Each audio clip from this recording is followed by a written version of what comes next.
So I'm continuing with my reading of the standard works. What this series is, I'm reading through the entire standard works of the Church of Jesus Christ of Latter-day Saints. This consists of the Bible, the Book of Mormon, the Doctrine and Covenants, and the Pearl of Great Price. I am reading according to a chronological order of events, not according to publication or volume, so I will be skipping around a bit as time goes on. Right now, I am still in Genesis. This will be Genesis chapter 45. So let us get into it. Joseph makes himself known to his brethren. They rejoice together. Pharaoh invites Jacob and his family to dwell in Egypt and eat the fat of the land. Then Joseph could not refrain himself before all them that stood before him, and he cried, Cause every man to go out from me. And there stood no man with him, while Joseph made himself known unto his brethren. And he wept aloud, and the Egyptians and the house of Pharaoh heard. And Joseph said unto his brethren, I am Joseph. Doth my father yet live? And his brethren could not answer him, for they were troubled at his presence. And Joseph said unto his brethren, Come near to me, I pray you. And they came near, and he said, I am Joseph your brother, whom ye sold into Egypt. Now therefore be not grieved, nor angry with yourselves. Hath the famine been in the land? And yet there are 5 years in which there shall neither be earing nor harvest. And God sent me before you to preserve you a posterity in the earth, and to save your lives by a great deliverance. So now it was not you that sent me hither, but God. And he hath made me a father to Pharaoh, and lord of all his house, and a ruler throughout all the land of Egypt. So Joseph tells all the Egyptians to get out. He wants to be alone with his brothers. Once they're alone, he reveals himself, tells them that he's their brother. And at first, they're worried, because they're thinking, great, he's now the king of Egypt. We sold him into slavery. What kind of revenge is he going to try and get on him? And he sees their worry. He sees this concern in him. He says, don't worry about it. I know what you did, but God made it good. And so we're all good. It doesn't matter. If it hadn't happened, we'd all be in trouble because of this famine. So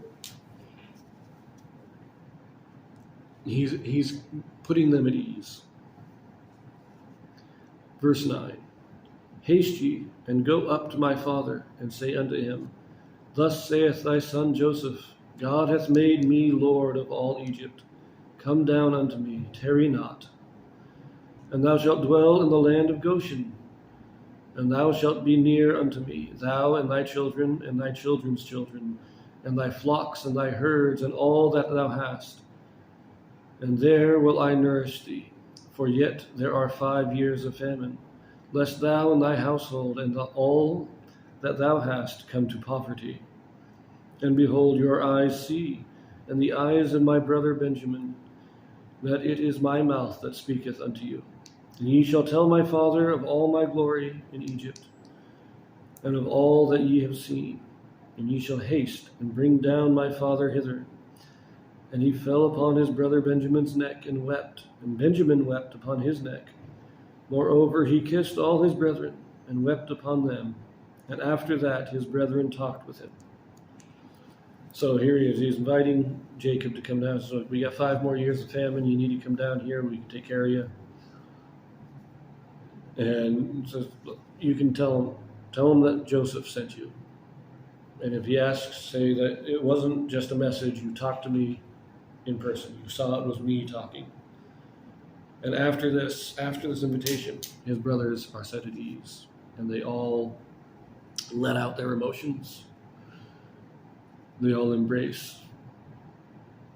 There's a somewhat of there's a special connection between Joseph and Benjamin, as they are the 2 sons of Rachel, but they are all overjoyed. They are overcome with joy at the reunion. Verse 16. And the fame thereof was heard in Pharaoh's house, saying, Joseph's brethren are come. And it pleased Pharaoh well, and his servants. And Pharaoh said unto Joseph, Say unto thy brethren, This do ye. Lade your beasts, and go, get you unto the land of Canaan, and take your father and your households, and come unto me, and I will give you the good of the land of Egypt, and ye shall eat the fat of the land. Now thou art commanded, this do ye. Take your wagons out of the land of Egypt, for your little ones, and for your wives, and bring your father, and come. Also regard not your stuff, for the good of all the land of Egypt is yours. And the children of Israel did so, and Joseph gave them wagons according to the commandment of Pharaoh, and gave them provision for the way. To all of them he gave each man changes of raiment, but to Benjamin he gave 300 pieces of silver, and 5 changes of raiment. And to his father he sent after this manner: 10 asses laden with the good things of Egypt, and 10 she-asses laden with corn and bread and meat for his father by the way. And he sent his brethren away, and they departed. And he said unto them, See that ye fall not out of the way. So all these gifts he's sending to Jacob, and he's saying, and I like Pharaoh's reaction. What? Your family's here? Bring him on in. Bring him in. Pharaoh had no question. Hey, I love you. I'm going to love your family. And he said, yeah, give them wagons. Give them the means to bring everybody in. And I always like that, regard not your stuff. So don't worry. Bring all the people. Don't worry about your tents. Don't worry about all that stuff. We got plenty here. You just come on down, move on in. We're good. And Joseph's last instruction, he said unto them, See that ye fall not out by the way. Saying, don't get distracted. Head straight there, straight back. No diversions. Verse 25. And they went up out of Egypt, and came into the land of Canaan unto Jacob their father, and told him, saying, Joseph is yet alive, and he is governor over all the land of Egypt. And Jacob's heart fainted, for he believed them not. And they told him all the words of Joseph which he had said unto them. And when he saw the wagons which Joseph had sent to carry him, the spirit of Jacob their father revived. And Israel said, It is enough. Joseph my son is yet alive. I will go and see him before I die.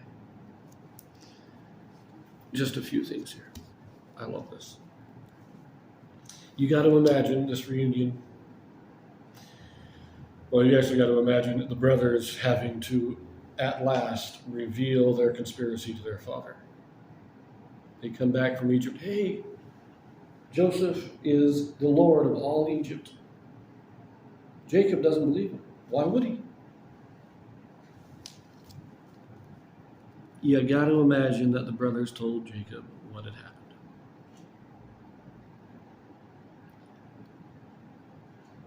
In order to convince him, they told him, well, it's this way. And when Jacob heard all the story, Joseph probably told the brothers all about it. All about his time with Potiphar, his time in prison, all that stuff he told them, and they told Jacob. And Jacob, the final joy of his life was going to see his son again. Because I am content. I can see my son before I die. That was the final joy of his life, was to see his son one more time. On a final note, look at the timeline. We are in the 2nd year of the famine. So remember, Joseph was 17 when he was sold into Egypt. He was 30 when he became ruler of Egypt. That's 13 years. 7 years of plenty makes 20. It is now 22 years later. It's 2 years of famine. After 22 years, Jacob gets to see his son again. This is one of the greatest reunions in the scriptures. And we'll read about it in the next chapter.